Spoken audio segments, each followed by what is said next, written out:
हरिः ॐ। चिदानन्दरूप शिवोऽहं शिवोऽहं शिवोऽहं शिवोऽहं शिवोऽहं शिवोऽहं चिदानन्दरूप शिवोऽहं शिवोऽहं शिवोऽहं शिवोऽहं शिवोऽहं शिवोऽहं। आज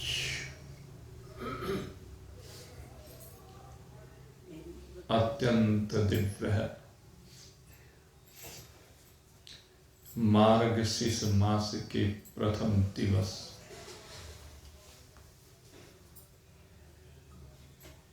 अपने जीवन को नई ऊंचाइयों पर ले जाने के लिए शुभ भावनाओं से संयुक्त होकर भगवत चरणारविंदों में अपने हृदय को समर्पित करते जिज्ञासुवृत्त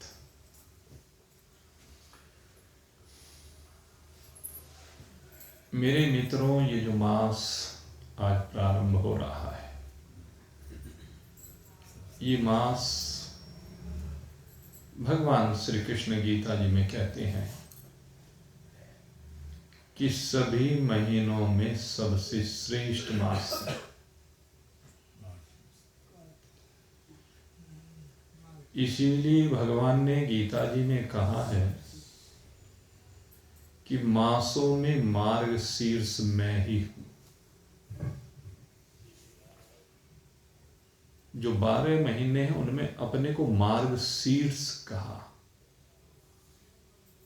यद्यपि जो अभी परिपूर्ण हुआ है कार्तिक का महीना, वह भी बहुत श्रेष्ठ मास है, लेकिन सबसे श्रेष्ठ जो मास माना गया है वो ये मार्गशीर्ष का ही मास माना गया है। और ये मार्गशीर्ष का मास, सीधी सी बात है, मार्ग और शीर्ष संधि विच्छेद करके 2 भागों में आप विभक्त करके देखें तो इसका भाव सुस्पष्ट हो जाता है। ये वो महीना है जिसमें हमें मार्ग प्राप्त होता है। भटक रहे हैं सब जीव 84 में, और 84 में भटकते भटकते न जाने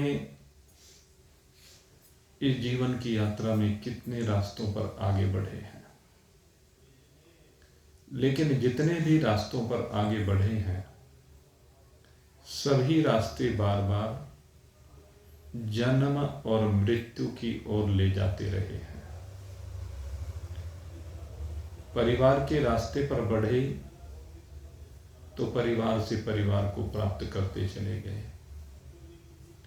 धन के रास्ते पर आगे बढ़े तो धन से और धन और धन और धन, धन की लिप्सा ऐसी बढ़ती चली गई कि बस धन ही जीवन में रह गया, बाकी सब कुछ समाप्त हो गया। सम्मान के रास्ते पर बढ़े तो और सम्मान और सम्मान और सम्मान, बस सारी जिंदगी उस सम्मान को पाने के लिए इस जीवन को झोंक दिया और आखिर में विदा हो गए, कुछ नहीं मिला। मेरे मित्रों, ऐसे ही हमने न जाने कितने मार्ग पकड़े, लेकिन कोई भी मार्ग ऐसा नहीं मिला कि जो यात्रा को विश्राम दिला सके। आखिर में भगवान ने कहा कि मैं बताता हूं तुझे, मैं तुझे वो मार्ग बताता हूं जिसके द्वारा तू शीर्ष पर पहुंच सकता है। और शीर्ष पर भी उस शीर्ष पर पहुंचेगा, उस शिखर पर पहुंचेगा जहां पर पहुंचने के बाद फिर नीचे नहीं आ सकता। बात तो यह नहीं कि जहां पहुंच जाए शीर्ष पर वहां से फिर नीचे आने की बात ना रहे, तभी तो शीर्ष पर कहा जाएगा। जैसे भगवान स्वयं है, सदा ही शीर्ष पर विराजमान है। भगवान कभी भी शीर्ष से नीचे नहीं आते हैं, उच्चतम शिखर पर। हमारे जीवन में भी वही उच्चतम शिखर पर है, हमारे माता पिता के जीवन में भी वही उच्चतम शिखर पर रहे, हमारे बाबा दादों के समय में भी वही। उनसे पूर्व जब से सृष्टि का निर्माण हुआ है, उनसे शीर्ष पर कभी कोई रहा ही नहीं। चाहे किसी भी अवतार को धारण करके आ जाए, कोई भी शरीर उन्होंने ग्रहण कर लिया माया से, लेकिन हर शरीर में वो शीर्ष पर ही रहे। चाहे निकृष्ट शरीरों को भी प्राप्त हो गए, सूकर का शरीर भी प्राप्त कर लिया, कच्छप का शरीर भी प्राप्त कर लिया, मत्स्य का शरीर भी प्राप्त कर लिया, हैग्रीव घोड़े का शरीर भी प्राप्त कर लिया, लेकिन रहे भगवान सदा शिखर पर ही। तो शिखर पर भगवान रहते हैं। वही भगवान हमें बताते हैं कि आप शीर्ष पर किस प्रकार से पहुंच सकते हैं और उस शीर्ष पर कैसे रुक सकते हैं। और ये बात भगवान ने गीता जी के 15वें अध्याय में पुरुषोत्तम योग में बताई कि हमारी मंजिल कौन सी हो। कहते यद गतवान निवर्तन्ते, कहते जिस पर जाने के बाद फिर लौटना ना पड़े, जो मंजिल प्राप्त होने के बाद फिर निवृत्त ना हो। कहते वही तो शीर्ष कहा जाता है। यत् गतान निवर्तन्ते तद धाम परमं मम, कहते वही मेरा श्रेष्ठतम धाम है। जो एक बार उसको प्राप्त कर लेता है उसको फिर नीचे लौटना नहीं पड़ता है। और यही वो मार्गशीर्ष का महीना है जब 1 माह की साधना गोपियों ने की है। गोपियों को रास्ता दिखाया है। महान पुरुष रास्ता दिखाते हैं, महान पुरुषों को भगवान रास्ता दिखाते हैं। सारे रास्ते भगवान ने बताए हैं, अपनी प्राप्ति के उपाय भगवान ने ही बताए हैं, और उन उपायों को जान करके संतों ने भगवान को प्राप्त किया है। संत ही वह है जो कोई भी उनके संपर्क में आता है उनके जीवन को बदल देता है। अभी आपने कथा का पंडित जी से श्रवण किया, बद्री विशाल जी से, कि एक संत के दर्शन मात्र से, संत का केवल दर्शन हुआ, और संत के दर्शन मात्र से जो कुम्हार मिट्टी की चिलम बना रहा था, अगर उस मिट्टी की चिलम बन गई होती तो सारी जिंदगी उस चिलम को जलना पड़ता, सारी जिंदगी उसमें आग भरी जाती, तंबाकू रखा जाता, दुर्गंधी रहती, सारी जिंदगी धुआं ही धुआं हो गई होती। लेकिन जैसे ही संत का दर्शन हुआ और संत के दर्शन से उस चिलम के बजाय उसका मन बदला, और मन बदल करके वो सुराही बन गया। वही मिट्टी सुराही का रूप धारण कर लेती है, और जब सुराही बनी तो शीतलता आ गई जीवन में। सुराही के जीवन में भी शीतलता आ गई, और जो सुराही से जल पीते हैं उनको भी वो शीतल कर देती है। ये जीवन बदला, किसकी वजह से बदला? संत की वजह से बदला। मेरे मित्रों, संत ही होता है जिसकी वजह से जीवन बदल जाता। और ये जो कहानी इन्होंने सुनाई है ना, ये अपनी कहानी सुनाई है। ये कहानी अपनी है मेरे मित्रों।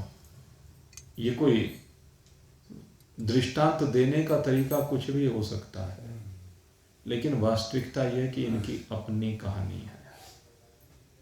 संत के संग का लाभ क्या होता है, ये इन्होंने अपने जीवन में अनुभव किया है, और संत के कथन के अनुसार अपने तपते हुए जीवन को, अपनी संतप्त हृदय को उन संत के आदेश के अनुसार ढाल करके उन संत के सत्संग से प्रेरणा लेकर के अपने हृदय को उस तपती हुई चिलम से बदल करके शांत, सुमधुर, शीतल सुराही का रूप देने का कार्य किया है। संत तो सबको ही प्रेरणा देते हैं, लेकिन बात तो तब है जब संत की प्रेरणा से हमारा जीवन बदल जाए। जिसने जीवन को बदला है, मैं कहता हूं सही मायने में संत तो वही है। सच्चा संत वही है जो अपने जीवन को बदल लेता है, जो अपने विकारों को देख लेता है और अपने विकारों को देख करके उस परम शांति को प्राप्त कर लेता है। और उस शांति को प्राप्त करने के लिए मेरे मित्रों त्याग करना होता है, दुर्वासनाओं का त्याग करना होता है, दुर्भावनाओं का त्याग करना पड़ता है, नहीं तो सारे जीवन जलना पड़ता है। अगर वास्तव में शांति चाहते हो तो शांति के लिए तो मेरे मित्रों त्याग करना सीखो, क्योंकि त्याग में ही शांति है। त्यागात शांति अनंतरम। और मैं कहता हूं मेरे मित्रों, अगर त्याग करना है, आप धन का त्याग नहीं कर सकते, कोई बात नहीं। आप परिवार का त्याग नहीं कर सकते, कोई बात नहीं। आप मान सम्मान का त्याग नहीं कर सकते, कोई बात नहीं। घबराने की आवश्यकता नहीं है। बस मैं कहता हूं कि ये सब कुछ करते हुए भी त्याग केवल दुर्भावनाओं का कर दो। आप परिवार को पालिए सद्भावना के साथ, आप धन का अर्जन कीजिए सत्यता के साथ, आप मान सम्मान को प्राप्त कीजिए, लेकिन छल से नहीं, हेरा फेरी से नहीं, धोखाधड़ी से नहीं। मेरे मित्रों, आप चिंतन करके देखें, एक भगवान श्री कृष्ण है और भगवान श्री कृष्ण तो एक है, लेकिन इस मार्गशीर्ष मास के पहले दिन, आज ही के दिन साधना प्रारंभ की गोपियों ने, और एक गोपी नहीं अनेक गोपियां हैं। आप चिंतन करके देखें, अनेक गोपियां, और ये अनेक गोपियां एक साथ साधना करती है। कितनी दुर्लभ बात है। आपने कभी देखा कहीं ऐसा? अनेक गोपियां एक के लिए साधना कर रही हैं, साथ साथ मिलकर साधना कर रही हैं, एक दूसरे को सहयोग करते हुए साधना कर रही हैं।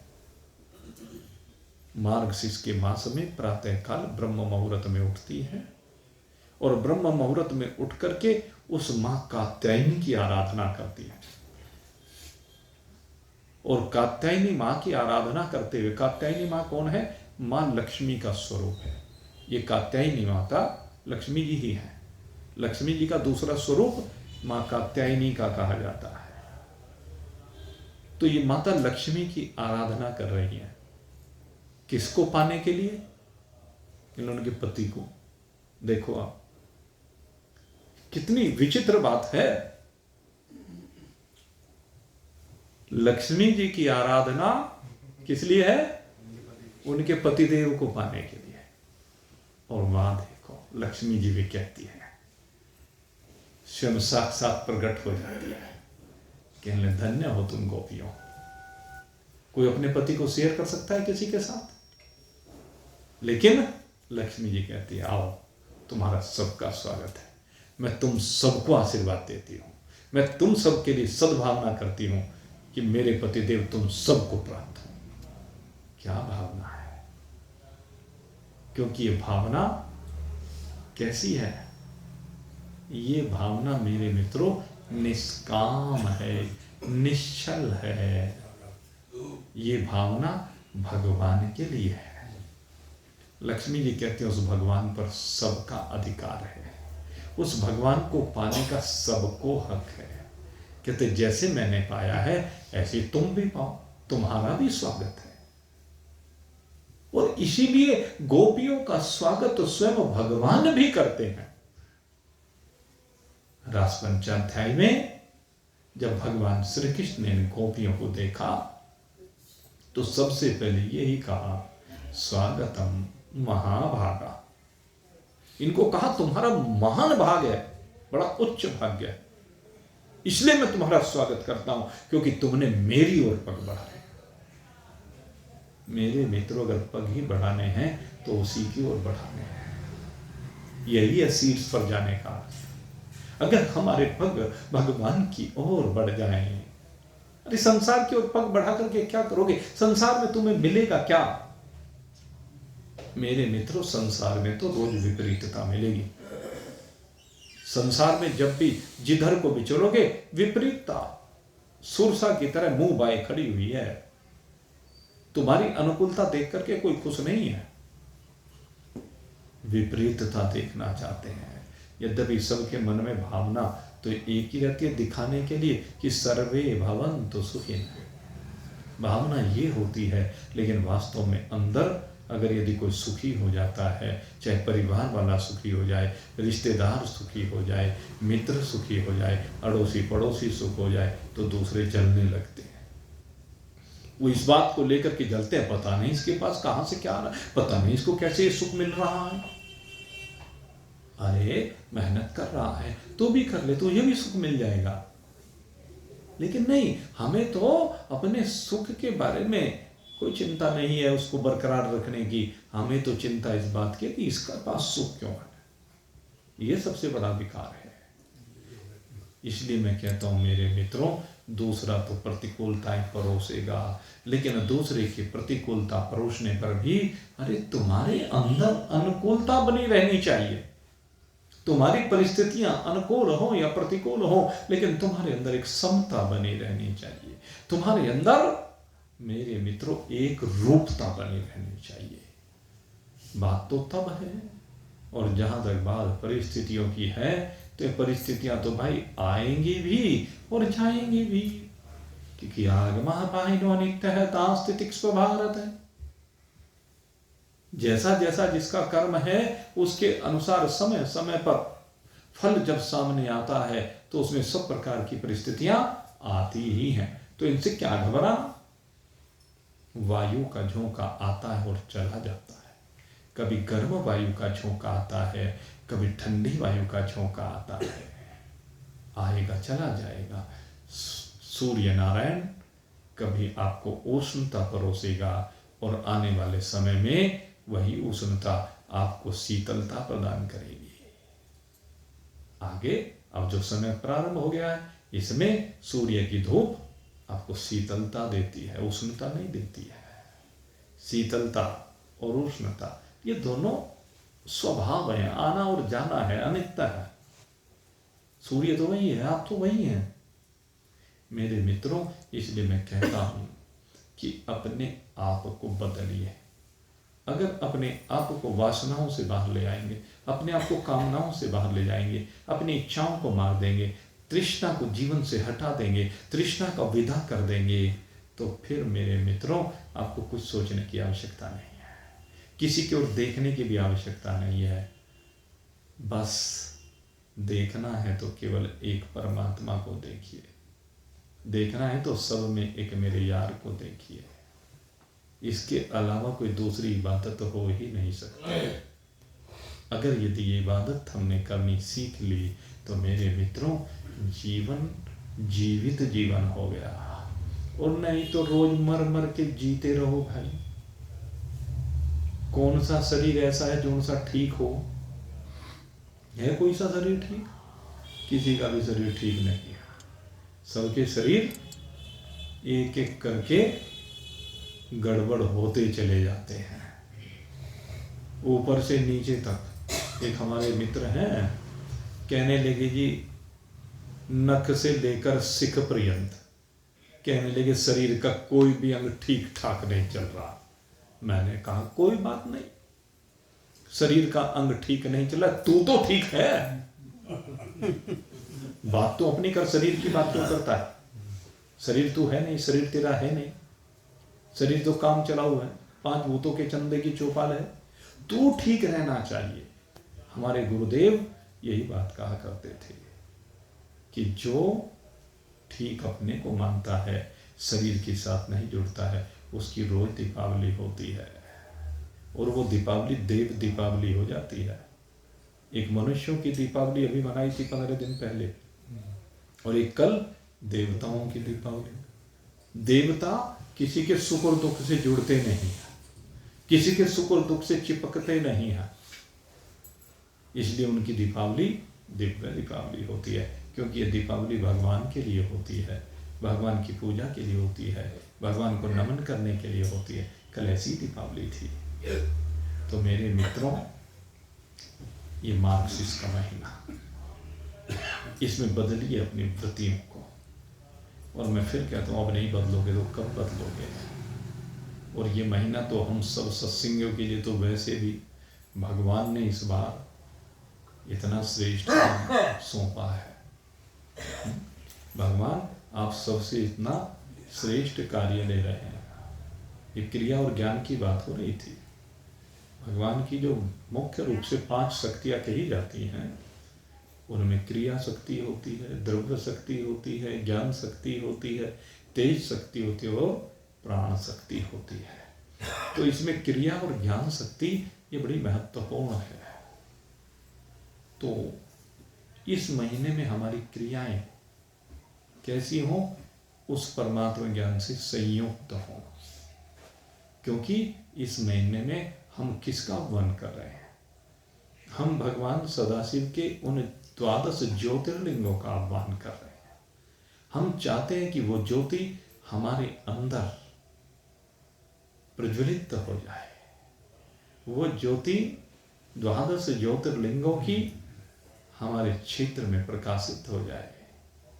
और इस प्रकाश में क्या हो, कहते जीवन के समस्त अंधकार दूर हो जाए, हमारे जीवन में कोई भी अंधकार दूर ना रहे। तो मेरे मित्रों, ये महीना बड़ा दिव्य महीना है। प्रयास करो 8 दिन जो शुभ समय आपको मिलने जा रहे हैं, ये बड़ा दिव्य समय होगा अपने आप को भगवान सदाशिव के चरणों में समर्पित करने का। और भाई हमारे दृष्टिकोण से तो व्यक्तिगत रूप से ये और भी श्रेष्ठ इसलिए माना जाता है कि भगवान ने इस धरा पर इस शरीर को इसी माह में भेजा। ये भी आपको बता दो। और भगवान ने बड़ा सौभाग्य प्रदान किया है आपके पास। ये जो मुहूर्त निकला है, ये जो प्राण प्रतिष्ठा का मुहूर्त निकला, संयोग देखो, भगवान की बड़ी कृपा हुई है। तो अब की बार का जो संयोग बन रहा है वो बड़ा अद्वितीय बन रहा है। व्यक्तिगत रूप से अगर देखा जाए, वैसे तो हमारे लिए व्यक्तिगत कुछ भी नहीं, हमारे लिए तो सब कुछ आप ही का है भाई, आप ही के लिए है सब कुछ। हम तो यही कामना करते हैं कि आप इस शरीर भाव से बाहर निकलें। बस एक ही मार्ग हम जानते हैं, दूसरा मार्ग हम कुछ नहीं जानते। जब तक शरीर को अपना मानते रहोगे, मरते रहोगे। और जिस समय ये समझ जाओगे कि मैं शरीर नहीं हूं, शरीर दूसरा है और मैं शरीर से विलग, शरीर को धारण करने वाला, शरीर को जानने वाला, शरीर की क्रियाओं को देखने वाला, इससे विलग। जब इस चीज को आप अनुभव कर लोगे तो अपने आप में विराजमान हो जाओगे। और अपने आप में विराजमानता, ये परमात्मा में विराजमानता है। अपने आप में विराजमानता, आत्मा में जो विराजमानता है, स्वयं आत्मा ब्रह्म। हमारा जो ये आत्मा है, यही ब्रह्म है।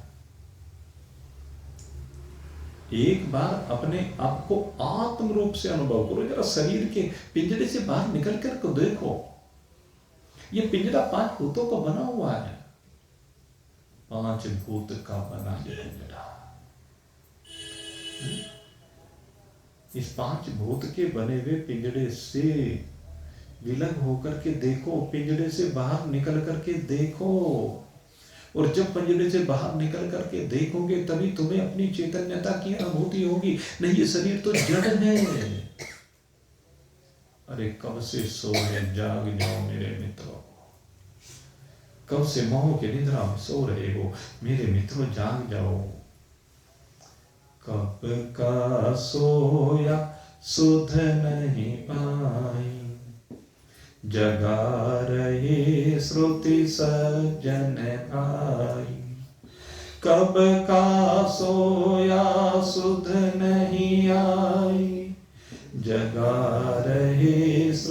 सजन भाई, अब तो निद्रा त्या पूंजी लुट गई रे, पूंजी लुट गई रे, सोने वाले जा, पूंजी लुट गई रे, सोने वाले जा। कहते न जाने कब से सो रहा है। ये मनुष्य शरीर बार बार मिलने वाला नहीं है। सब शरीरों में तो प्रत्यक्ष ही सो रहा था। भगवान जो है तो कृपालु हैं, कबहि करी करुणा नरतन देहि, दे 30 दिन ये तो सनेही। परमात्मा देव ने बड़ी कृपा करके मनुष्य का शरीर तुझे दे दिया है। ये शरीर सोने के लिए नहीं दिया, जागने के लिए दिया है। ये रोने के लिए नहीं दिया है, हंसने के लिए दिया है। क्यों रो रहा है रे? इन संसार को देख करके बार बार रो मत, जरा ज्ञान को प्राप्त करा, जरा शुद्ध में आ, क्या कहते हैं ना, बेसुध हो रहा है। ये मोह का, ममता का, काम का, क्रोध का, लोभ का, मद मात्सर्य राग द्वेष का प्याला पी करके बेसुध हुआ जा रहा है। जरा होश में आ, नशे से बाहर निकल। प्याला पी कर सोया ऐसा, प्याला पी कर सोया ऐसा, नशा चढ़ा पत्थर हुआ जैसा। प्याला पी कर सोया ऐसा, नशा चढ़ा पत्थर हुआ जैसा। उठ कर मार गला, पूंजी लुट गई रे, पूंजी लुट गई रे, सोने वाले जा, पूंजी लुट गई रे। जीवन की पूंजी लुटती जा रही है। इस प्याले को पीना बंद कर। ये संसार के प्रलोभन जो तुझे बार बार फंसा रहे हैं, इनकी सीमाओं से मेरे मित्र बाहर निकल। ये संसार तो बस दिखता ही दिखता है, इसका रूप सुहावना दिखता ही दिखता है नहीं। वो रूप सुंदर तो दूर से दिखता है। कैसे?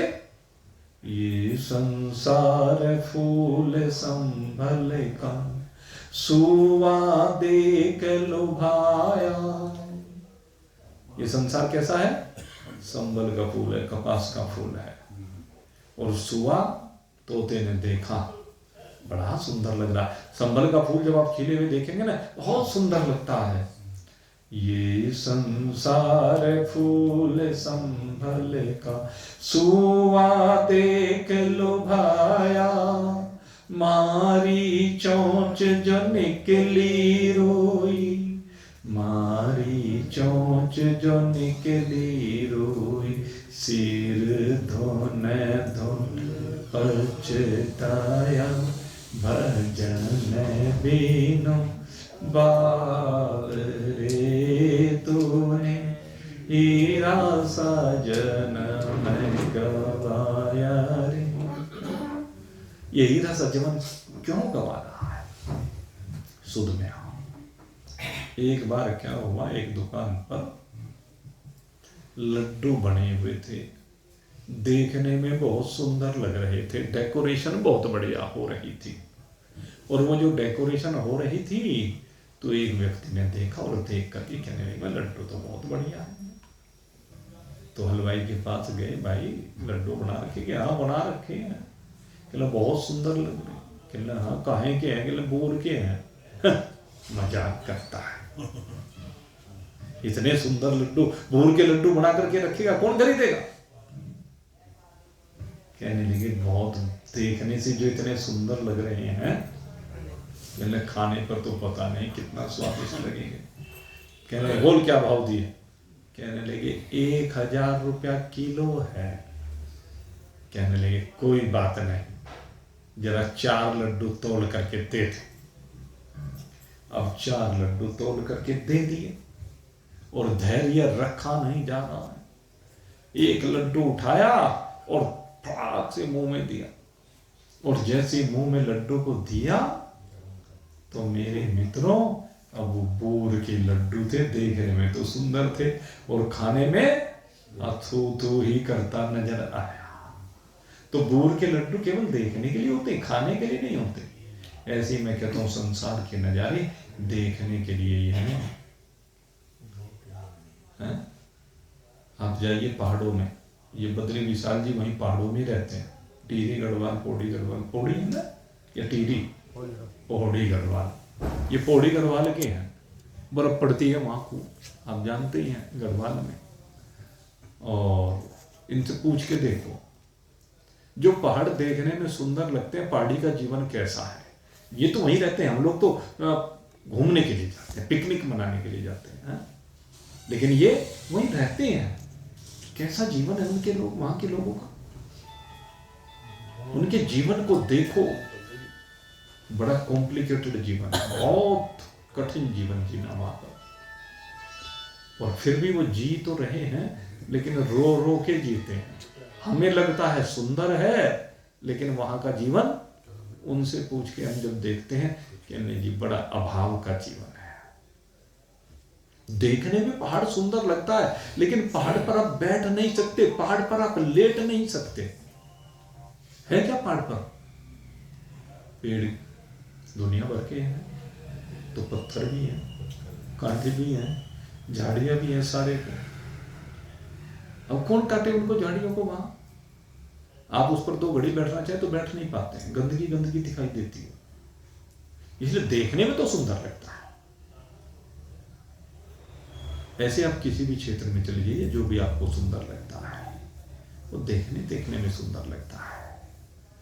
वास्तव में सुंदर क्या है? कहते हैं सुंदर तो केवल एक परमात्मा है, बाकी सब तो 5 भूतों का पसारा है भाई।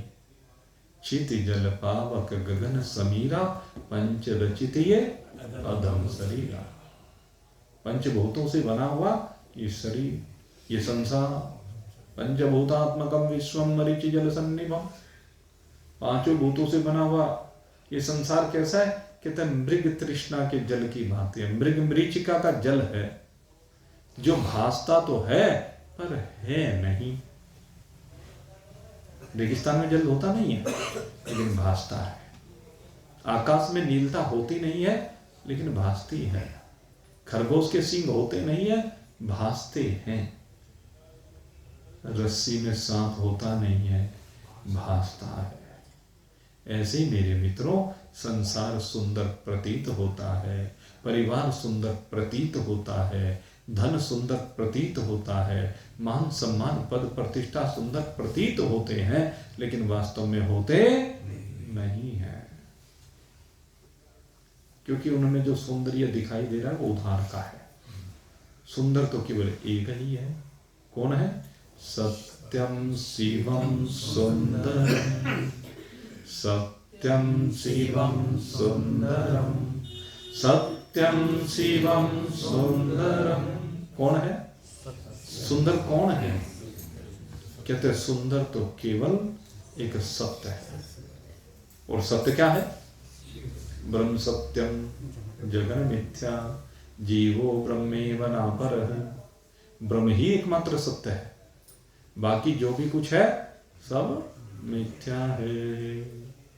ब्रह्म सत्यम जगन मिथ्या और जीवो ब्रह्मेव नापरः। हे जीव, तू इस वास्तविकता को समझ कि ब्रह्म सत्य है और तू, तेरी वास्तविकता ये ब्रह्म ही है। तू भ्रम में जी करके इस संसार को अपनी वास्तविकता मान रहा है, इस शरीर को अपनी वास्तविकता मानता है, इस कर्मेंद्रिय, ज्ञानेंद्रिय, अंतःकरण, प्राण, इनको अपनी वास्तविकता मान रहा है। अरे ये सब दूसरे का माल है, पराया माल है, और पराये माल पे तू इठलाता फिरता है। माल तो किसी का और अभिमान हमारा। इस बात को समझ ले मेरे मित्र। कहते जो सत्य तत्व है, जो ब्रह्म तत्व है, वही सुंदर है। क्यों? क्योंकि शिवम, वह तत्व कैसा है? कहते कल्याणकारी है। शिवम माने जो कल्याण करने वाला है, जो सबका कल्याण करता है, उसके अंदर कोई द्वेष नहीं है।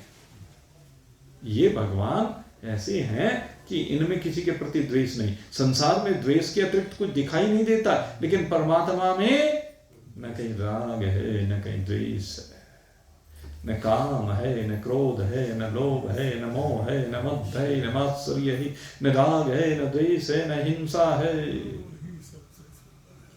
वहां असत के लिए कोई स्थान नहीं है। ना सतो विद्यते भावो। क्या कहा भगवान ने? ना सतो विद्यते भावो। कहते मेरे में असत नाम का कोई भाव नहीं है। और दूसरे, ना सतो विद्यते भावो न अभावो विद्यते सतः, न भावो विद्यते सतः। और कहते हैं सत्य का मेरे में कभी अभाव नहीं है, सदा सत्य ही रहता, सत्तत्व रहता है। सत्यम ज्ञानम अनंतम ब्रह्म। भगवान में कैसा है ये सत्य? कहते हैं सत्य अनंत है। सत्यम ज्ञानम अनंतम ब्रह्म। ये सत्य अनंत है, किसी सीमा में बंधा हुआ नहीं है। ये किसी देश से, काल से, परिस्थिति से बंधा हुआ नहीं है। ये शिव तत्व, इसकी वास्तविकता अनंत है, अखंड है, असीम है। ये तत्व जो कण कण में व्याप्त है, घट घट में जो बसा हुआ है, घट घट जिसकी वजह से सत्तावान हो रहा है, घट घट जिसकी वजह से प्रकाशित हो रहा है, वही तेरी वास्तविकता है।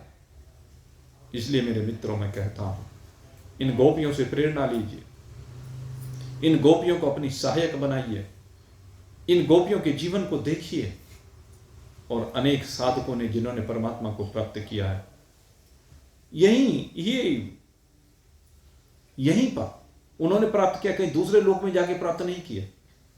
जिसने भी परमात्मा को प्राप्त किया यहीं पर प्राप्त कर लिया। मीरा ने जब परमात्मा को प्राप्त किया तो यहीं पर प्राप्त किया। चैतन्य ने अगर परमात्मा को प्राप्त किया तो यहीं पर प्राप्त किया। वाल्मीकि जी ने परमात्मा को प्राप्त किया तो यहीं पर प्राप्त किया। सबरी ने प्राप्त किया तो यहीं पर प्राप्त किया। सर्वभंग ऋषि ने प्राप्त किया तो यहीं पर किया। सबरी को कहो, गो को कहो, विदुरानी को कहो, जिसको भी कहो, सबने यहीं पर प्राप्त किया। और सबके सामने होते हुए सब तो नहीं प्राप्त कर पाए। दुर्योधन तो प्राप्त नहीं कर पाया, दुशासन तो प्राप्त नहीं कर पाया। कारण कहते मंथन नहीं किया, शोधन नहीं किया, रिसर्च नहीं की। उसी सभा में दुर्योधन भी है और उसी सभा में विदुर भी है, भीष्म पितामह भी, आचार्य द्रोण भी है। जब भगवान विराट स्वरूप दिखे तो विराट स्वरूप जैसे ही देखा, भीष्म पितामह ने नतमस्तक हो गए। प्रभु कैसी कृपा की आपने मेरे ऊपर। आज प्रभु अपना वो दिव्य स्वरूप दर्शा दिया। आचार्य द्रोण नतमस्तक हो गए और विदुर के तो हर्ष की कोई सीमा नहीं रही। उन्होंने भगवान के उस दिव्य स्वरूप को देखा। लेकिन वो पागल दुर्योधन, जिसकी वजह से भगवान ने कहते हैं कि उस विराट स्वरूप को प्रकट किया, वो भगवान के उस स्वरूप को नहीं देख पाया। क्योंकि भगवान का वो स्वरूप बड़ा दिव्य था, बड़ा अलौकिक था, इतना तेजस्वी था कि उसकी आंखें चुंधिया गई, उसकी आंखें बंद हो गई। वो उस तेज को देख ही नहीं पाए, क्योंकि उसके पास वो दिव्य चक्षु नहीं है जो दिव्य चक्षु भगवान ने अर्जुन को दी है। वो दिव्य चक्षु भीष्म पितामह को मिलते हैं। वो दिव्य चक्षु मैं कहता हूं मेरे मित्रों, सत्संगियों को मिलते हैं, भक्तों को मिलते हैं। आप सब भक्त हैं। ये दिव्य चक्षु भगवान आपको दे रहे हैं कि आप देखिए मेरे उस स्वरूप को, मेरी वास्तविकता को देखिए और मेरी वास्तविकता को देख करके आनंदमय हो जाइए। उस अनंतता, असीमता, अपारता, अखंडता के साथ एक रूप हो जाइए। एक रास्ता लाइए जीवन में। ये विषमता आपके जीवन में जहर बोलती है और एक रास्ता, एक रूपता आपके जीवन को अमृतमय बना देती है, आपके जीवन को आनंदमय बना देती है। इसलिए मेरे मित्रों, अपने जीवन को आनंदमय बनाइए और आनंदमय बनाने के लिए इस शिव तत्व को पहचानिए। ये शिव तत्व जो हम सबकी वास्तविकता है, चिदानंद रूपः शिवोहम शिवोहम। मेरी वास्तविकता क्या है? कहते हैं वो चैतन्य वास्तविकता है। जड़ता से बाहर निकलोगे तभी तो चैतन्यता में आओगे। अजी चैतन्यता का बोध कैसे हो? अरे जड़ता से बाहर निकलो, पागलपन से बाहर निकलो, अपनी वृत्तियों से बाहर निकलो। तुम दुखी अगर यदि हो तो अपनी वृत्तियों के कारण से हो। ये भिन्न भिन्न प्रकार की जो वृत्तियां निकल रही है, ये तुम्हें जड़त्व परोस रही है, तुम्हें दुख पर पीड़ा परोस रही है, प्रतिकूलता परोस रही है। निकलो इन सबके झंझट से बाहर और आओ उस निर्द्वंद परमात्मा में, जो परमात्मा बिल्कुल निर्द्वंद है, जहां कोई द्वंद है ही नहीं। वहां तो आनंद के अलावा और कुछ भी नहीं है। तो परमात्मा कहते हैं निकलो भाई बाहर, इन सब सीमाओं से बाहर निकल करके जरा घूंघट के पट खोल। अपने जो घूंघट तूने तरह तरह के ओढ़ रखे अपने ऊपर, बुरखे में बैठा हुआ है, इस बुरके को उतार करके फेंक दे और बस बिल्कुल सब वासनाओं से विनिर्मुक्त हो जा, तो जड़ता समाप्त हो जाएगी। और जैसी जड़ता समाप्त होगी, चैतन्यता अपने आप विराजमान है। चैतन्य तो तेरा स्वरूप है, तो उस चैतन्यता को समझ नहीं रहा है। बस समझ में इसलिए नहीं आ रहा है क्योंकि उसके ऊपर ये जड़ता का पत्थर रखा हुआ है। इस जड़ता के पत्थर को जैसे ही तू हटाएगा तो चैतन्यता अपने आप भासने लगेगी, आनंद अपने आप भासने लगेगा, क्योंकि आनंद तेरा स्वरूप है। तूने आनंद के बजाय अपने स्वरूप को दुख रूप मान लिया है, तूने अपने स्वरूप को चैतन्य के बजाय जड़ रूप मान लिया है, तूने अपने को सत्य के बजाय असत्य मान लिया है, इसलिए ग्रंथि पड़ गई है। और ये ग्रंथि जैसी हटेगी तो तुझे अपने आप में ही अपने सत्य स्वरूप का, अपने चैतन्य स्वरूप का, अपनी आनंद स्वरूपता का बोध हो जाएगा। और बस यही करना है, बाध और बोध, बस दो खेल यही हैं। बाध कीजिए असत्य का और बोध प्राप्त कीजिए उस अपने सत्य स्वरूपता का। यही सारा खेल है। और मेरे मित्रों, यही मार्गशीर्ष मास का प्रसाद है। और ये प्रसाद निरंतर आपको प्रदान करते रहेंगे भगवान, हमें आशा है। इस माह में ये निरंतर बड़ा दिव्य सत्संग भगवान प्रदान करेंगे, ऐसी हमें भगवान से आशा भी और भगवान से प्रार्थना भी है कि वो इस बार शीर्ष पर ही पहुंचाते। बस बीच की जो भी रड़क है वो खत्म कर दे भगवान। तो इस बार आप सबके लिए बहुत बहुत शुभकामना करते हुए अब यहीं पर आज के सत्संग को विश्राम दे रहे हैं और कल फिर आपकी सेवा में उपस्थित होंगे। और भाई ये सत्संग अब 20 तारीख तक चलेगा। कई बार मेरे से पूछ रहे हैं, क्योंकि 24 तारीख से हमारा कार्यक्रम प्रारंभ होगा, तो फिर तो मैं लगातार, क्योंकि आप जानते हैं कि वहाँ पर कार्य चल रहा है, पंडाल लग रहा है 10 तारीख से, तो अब वहाँ भी काम काफ़ी रहता है कुछ ना कुछ। तो 21 तारीख से तो परमानेंट वहाँ व्यवस्था हो जाएगी, इसलिए 20 तारीख तक इस सत्संग को चलाएंगे। और अभी तो कई दिन है, चलने दें, फिर आगे जो भी सूचना होगी आपको देंगे। बोलिए सच्चिदानंद भगवान की।